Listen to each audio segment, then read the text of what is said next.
my dear children. Welcome to today's virtual session of 8th Standard History. Let us begin today's session with a very beautiful quote.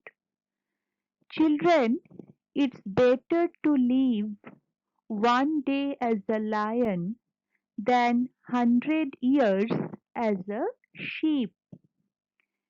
Children, this is an interesting quote which throws light on the strength of a lion as compared to the meekness of a sheep and motivate us to follow the lifestyle of the former. Lion is the king of jungle, strong, confident, aware, self-sufficient, can hunt for itself and defend itself, whereas sheep just eats, sleeps, and follows the shepherd to be guided to food and water. Like a lion, each one of us has a fire within which is ready to devour the silly constraints created by wiggling all around us. So, if we can awaken the beast within us, we choose to live huddled up in a mediocre crowd. Instead, we must lead them. So, children, let's better to live one day as a lion than 100 years as a sheep. Children, before your examination, I introduce the topic non-cooperation movement. But at that time, the whole topic was not discussed. In between, you had your examination. So today, first, I will recapitulate already which was discussed with you, and then I will continue the topic. Children, after the death of Lokmanya Tilak in 1920, Gandhiji took over the reins of India's freedom struggle. The period between 1920 to 1947 is known as Gandhian era in the Indian national movement. With the principles of truth, non-violence and satyagraha, Gandhiji gave new direction to the freedom movement. It became more comprehensive. Children, in this topic, you will come to know about the non-cooperation of Indians to the Britishers. Gandhiji's work in South Africa also we will come to know. It was, although it was discussed before, but in between so many days were passed. That's why again I am recapitulating. Many Indians had settled in South Africa for the purpose of trade and business. They were treated as criminals. The Indians were treated as criminals, and humiliating treatment was meted to them. In 1906, the government declared that it was compulsory for blacks to carry identity card, and Gandhiji launched satyagraha against this justice and gained justice for the people. Then Gandhiji returned to India on 9th January 1915. He was advised by Gopal Krishna Gokhale to tour the entire nation. The misery and poverty he witnessed made him sad, and then he vowed to serve the nation and stayed at the Sabarmati Ashram at Ahmedabad. Children, you have come to know that Gandhiji followed a new technique to gain justice, that is Satyagraha. Satyagraha means insistence of truth. It is a novel technique of resisting tyranny and injustice using non-violent methods. The aim of Satyagraha was to make the unjust person aware of truth and justice and also to transform his views. A Satyagrahi should never use violences and untruth means, and this technique of Satyagraha was followed by Martin Luther King for the rights of blacks in America and Nelson Mandela in South Africa. Then, children, I discussed about the Champaran Satyagraha and Khera Satyagraha. Then you have come to know about the workers' movement at Ahmedabad and Satyagraha against Rowlatt Act.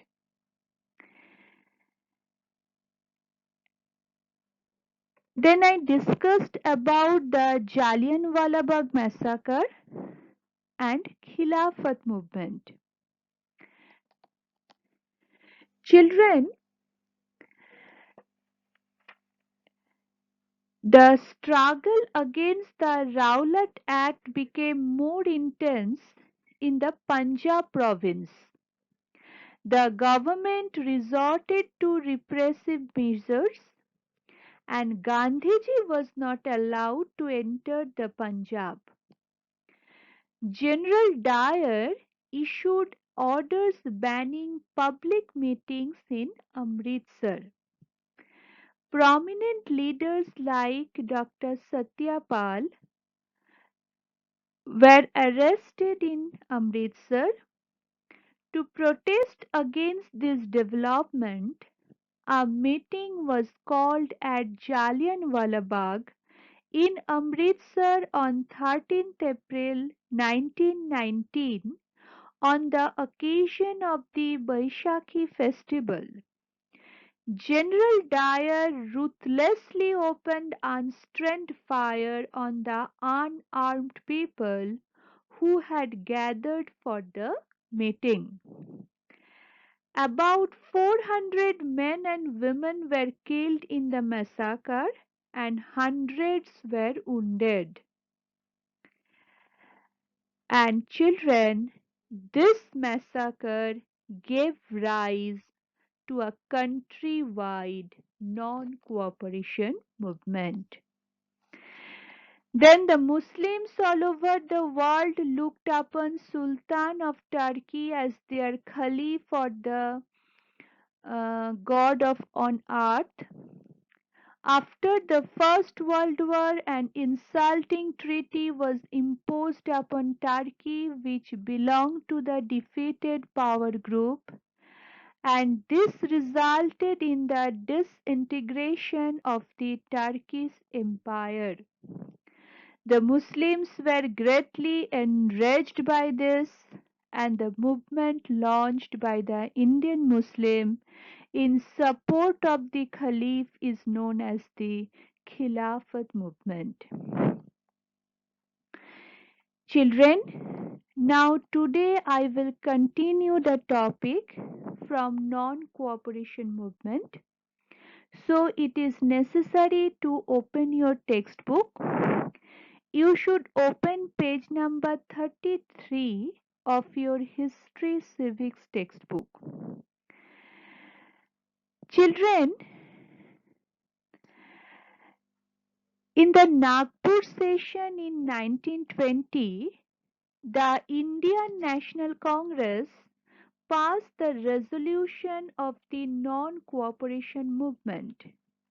Gandhiji was vested with full powers regarding the non-cooperation movement, and by this resolution a program regarding boycott of all government offices, foreign goods, government schools and colleges, and law courts was finalized.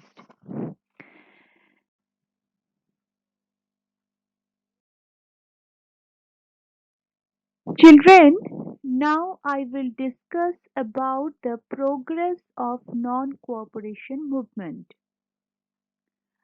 On the background of non-cooperation movement, many eminent lawyers like Motilal Nehru, Chittaranjan Das, etc., boycotted the court by giving up their practice.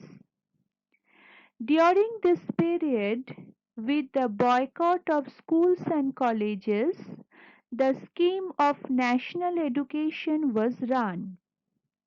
Many national schools, colleges, and universities were established.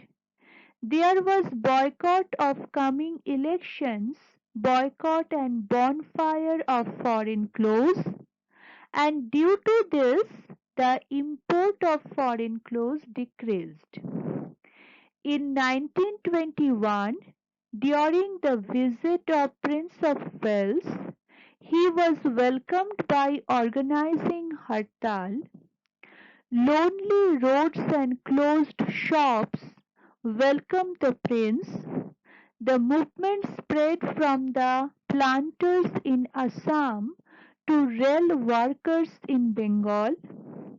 To bring the movement under control, the British government undertook suppressive measures. In February 1922, the police opened fire on a peaceful procession at Chauri Chaura in Gorakhpur district of Uttar Pradesh.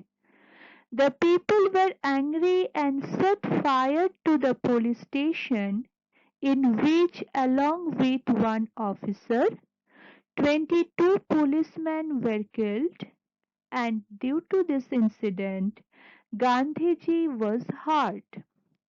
On 12 February 1922, Gandhiji suspended the non-cooperation movement. So children, the non-cooperation movement received a tremendous response all over the country. Pandit Nehru, Chittaranjan Das, and other prominent lawyers boycotted the courts. Thousands of students joined this movement. Schools and colleges imparting national education were started in all parts of the country. The non-cooperation movement started assuming an all-pervasive character. The British government resorted to suppression on a very large scale. The police fired at the peaceful procession at Gorakhpur in Uttar Pradesh. Enraged by this, the mob set a police station on fire.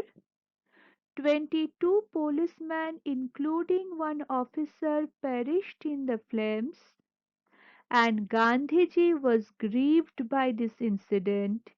He suspended this movement in the month of February 1922, and thereafter the government put Gandhiji under arrest.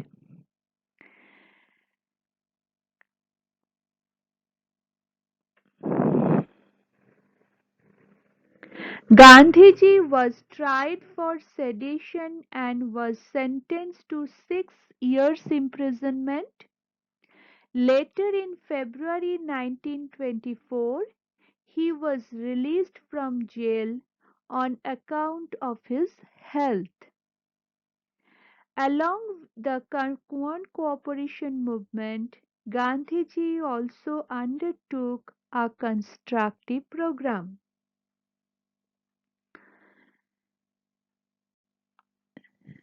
And on February 1922, Gandhiji suspended the non-cooperation movement.